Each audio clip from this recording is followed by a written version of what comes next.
To bring my characters to life, I don't sketch or I don't really have any technique particularly. I tend to think very, very hard about the story and how the story is specific to this character. I try very, very hard to make the character and the story inseparable.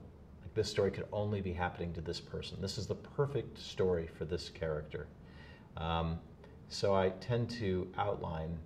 I actually do it on a cork board pretty obsessively before I ever start writing, so that I really feel like I understand and know this person before I attempt to flesh them out on the page. At what point in my career did I feel comfortable describing myself as a writer? That's such a good question, because I felt presumptuous calling myself a writer. But I realized before I ever got paid that I had to acknowledge I was a writer, because I was getting up every morning and I was writing. I was just a writer who wasn't getting paid to do it. And I had to give myself the confidence to think that way.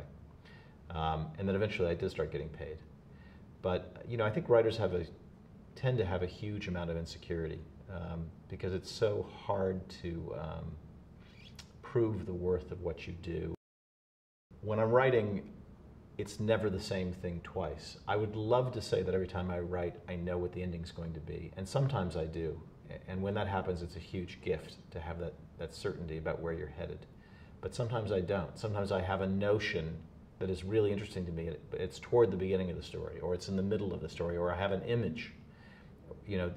All kinds of ideas come to me in all kinds of strange ways. It's the most mysterious part of the process to me.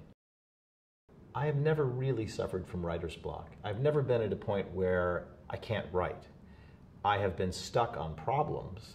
That happens often, many, many days, where it's like, what comes next? I don't know. But I don't consider it writer's block. It's me trying to figure out how to solve a specific obstacle in my narrative. And it's very frustrating. I mean, I can talk about it now very calmly, but I'm actually miserable when I'm in the midst of it. And then it's such a relief when you figure out the answer.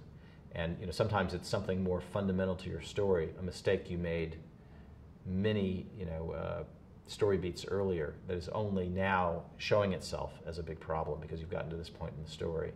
So I've learned to respect those moments when I get stuck, and realize that on some level I'm not fully conscious of. I've run into a problem that I need to sort out in order to finish the story, successfully. I think not to be afraid.